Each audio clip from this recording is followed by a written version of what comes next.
Peace and love, Curry Gang. This your boy JR Curry, and I'm back with another one.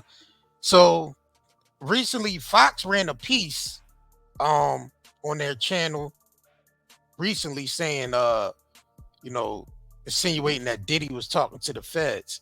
Now I can remember Kanye, y'all remember Kanye and Diddy going back and forth in the text message, and Kanye posting them and calling, him going on Drink Champs and calling Diddy a fed and all that.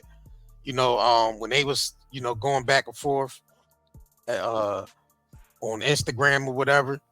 And so now Fox is running a piece saying that Diddy might have been talking to the feds, far as during the raids and all that, and and things leading up to the raid.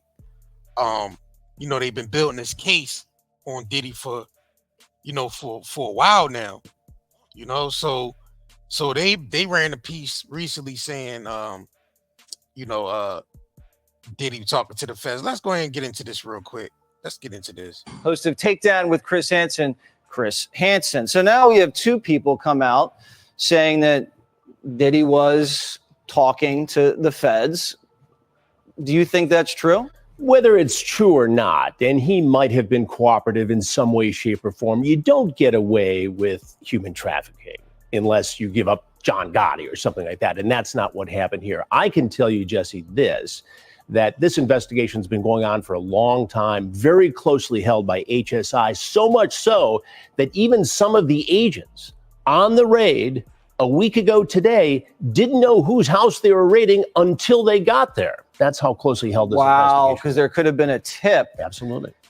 And there are allegations that he was paying law enforcement through his chief of security, which also happened to be Michael Jackson's chief of security. I don't know if I buy into that.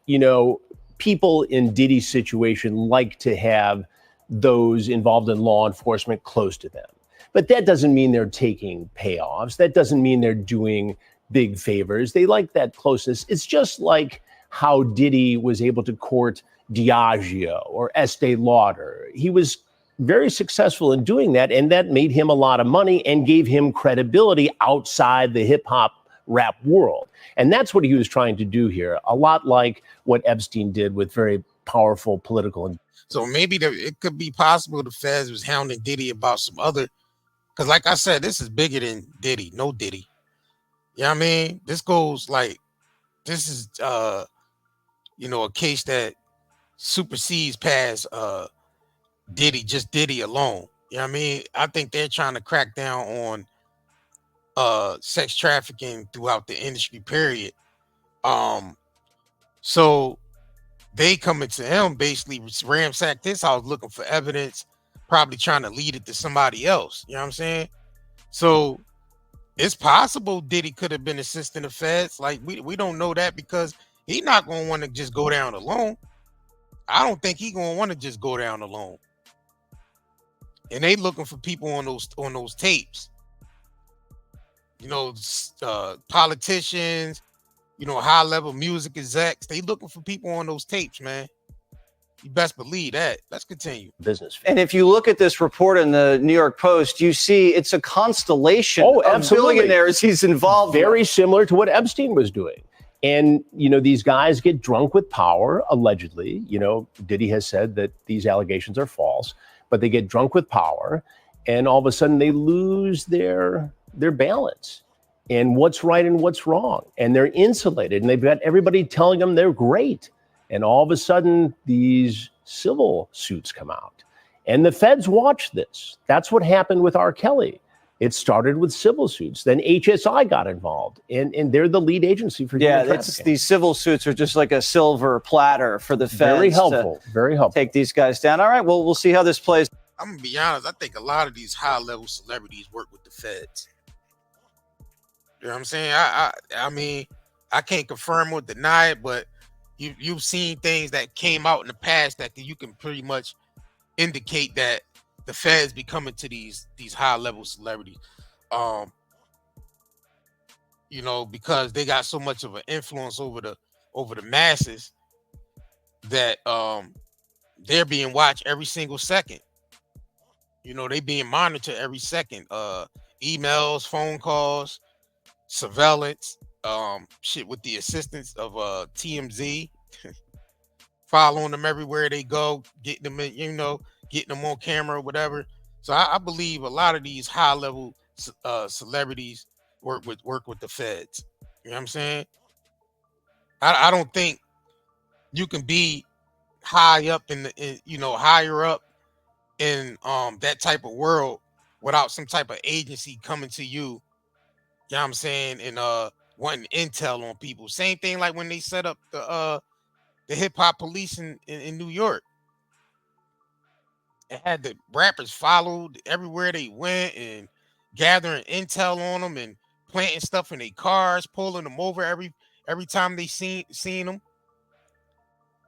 We all know, y'all remember the times around the hip hop police in New York, they was hounding those rappers. You know what I'm saying? Following them everywhere. You even had Biggie on record saying the feds was following. You know what I mean? Rapping about it. Not only that, showing you, the feds follow him in California when they went over there. You know what I mean? Follow him in the car. There's footage of that online to this day of the feds following Biggie and them around when they was in California. We say DEA tap the phone in my cell in the basement. So we know. So let's go ahead and switch gear real quick. E-Ness recently just did an interview with Fox as well. And they pretty much was hounding this man to get him to say, like he was a victim or he seen some things. Like, and he constantly telling them, I haven't seen anything. I haven't seen anything. My relationship with Puff was just strictly about about the music. I haven't seen any of the stuff that y'all implicating him for. And he ain't saying that it didn't happen or anything. He just saying he never witnessed it. And the news anchor person, just the interviewer, just kept pressing the issue. Let's go ahead and get into this, man. Are coming forward with their own experience. For former Bad Boy Entertainment artist E-Ness, he rose to fame through MTV's reality series Making the Band 2. And he joins us tonight. E-Ness, I really appreciate you making the time. Thanks for being here. Thank you. I appreciate it. During your time working with Diddy, did you ever witness anything that gave you pause? And I know that you've talked about Diddy wanting 6 band members to split $7,500. Is that right? Yeah, that was correct. Tell me more about that. Basically, we was never exposed or witnessed anything of that nature. So basically, when Diddy was around, it was all music talk, all music business, recording industry talk. Yeah. Tell me more about the situation. I appreciate that. You say that you never witnessed anything regarding sexual assault or abuse of women or men by your former boss. I just want to clear that up. It's a real delicate subject because I've did business with him for over 20 years. But whenever it's, sexual allegations involved, it's a real big deal. So we'll just have to see as the story develops. But dealing with Puff over the years, he definitely made me a better musician and a stronger writer. And anytime we was around, it was just all music. Can you tell me very briefly just the situation with the 6 band members splitting $7,500? That seems strange to me. What happened there? Well, it's just, sometimes, the music business can be kind of lopsided, and coming into the game where you have no leverage. We was all from, different walks of life. We really had no experience in the music business. And sometimes it can be lopsided, and we was offered $7,500. But gradually I understood the linguistics of the contract, and they came back with, a larger, dollar amount as far as signing. But that was only because I was already exposed to the music business and the reading and signing of contracts. So I understood the language in the contract. And you mentioned in a previous interview that you believe that he is the victim of a smear campaign, pure and simple now. Do you think that the women and the one man who have come forward so far are making the allegations up? When I say smear campaign, I mean, it's like a monkey see, monkey do kind of thing. Cassie came out and then others came out. Some of these allegations are over a span of 20 to 30 years. So that's when I said with that. But I don't know. Like I said, no charges have been made. We all see an unfolding on TV as far as the raid. We're just going to have to sit back and see as it plays out in court if charges are actually brung up. Have you had a chance to speak with him at all recently? And what was that conversation like? I've spoken with him maybe 30, 35 days ago at a party out in Coney Island. He seemed in good spirits. He also had both of his sons with him, Justin and Christian. They was in pretty good spirits. So, like I said, you know, the energy just totally flipped in the last, since the beginning of the year. So we don't know, but, you know, hopefully, you know what I mean, as things, you know, story develops, we all get to see the truth behind the matter. I appreciate that. I mean, I think a wait and see approach is absolutely warranted here, and nobody wants to proclaim him guilty when he hasn't even been charged with anything. I do want to ask finally, I know that you've known this man for decades. I know he's been important at times in your career. We are seeing people like Justin Bieber, LeBron James coming forward describing these lavish parties that were incredible, but also strange. We hear other people saying that there was an open secret in the industry, that there were issues, that he may have been running an Epstein-like operation. I just want to be very clear. You never saw anything like that. And what do you think of the allegations? Very quickly. He said, like I said, whenever, you know, sexual allegations involved is a pretty big deal. And I know authorities handle that seriously.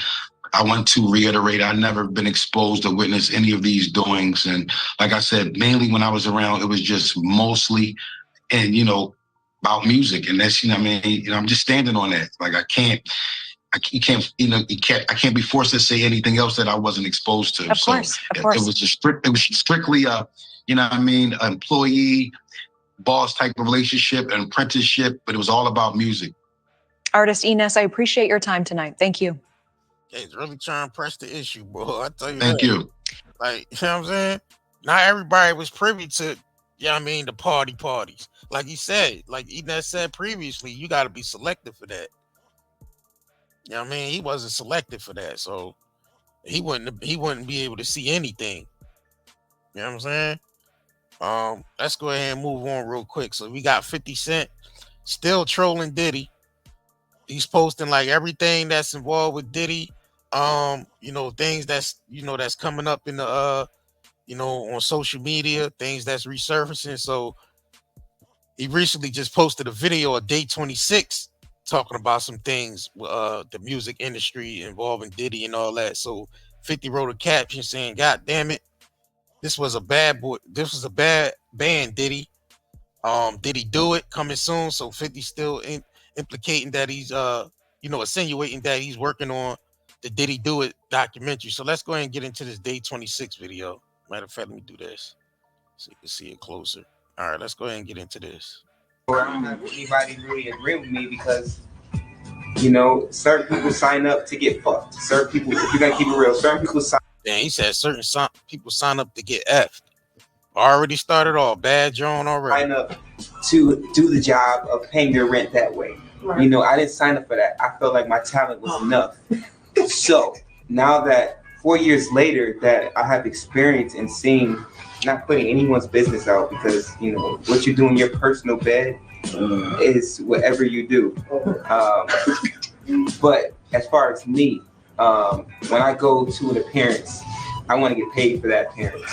So we never, or I don't have anybody really agree with me because, you know, certain people sign up to get fucked. Certain people, if you're gonna. And so this is day 26. Saying people sign up to get F.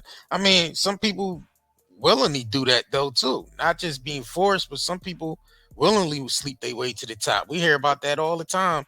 People sleeping their way to the top. You know, some people got ambitions, you know, to get, you know, to come out on top, so they sleep their way to the top.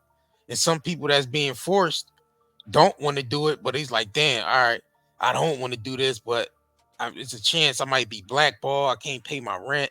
I can't take care of my children. I can't do it. And they be, you know, to the point that they end up giving in. But then it's the flip side of that. You got some people that didn't give in and just willing to expose the industry. You know what I'm saying? From the inside out. So yeah, man, that's all I got on this take right now. Yeah, I mean, we probably go live later. You know, if you haven't, make sure you come over here to nightanddaynetmarket.com and support the shop. We have great detox product on here called Zeolite, natural detox supplement straight from the earth. It's a 30-day supply. You can also read the reviews, and check out how it's helping people. Also, do your research on Zeolite. We always inform our followers to actually go do their research on Zeolite and see how it's helping people, and what it's being used for. So make sure y'all head over here and get that. We also still have 35% on 25% off on all CBD products as well. If you come over here, we also come to the body and health, body and wellness. We got the natural soaps and body oils on here as well. So make sure y'all come over here and get y'all products, man, from us. We also have an Amazon shop that got books on there, and also like natural kitchen cookware, and all that. So make sure y'all check the shop out. And on that note, man, this your boy JR Curry. And I'm signing out for Night and Day Network, Night and Day Talk Media, and I'm out of here. Peace.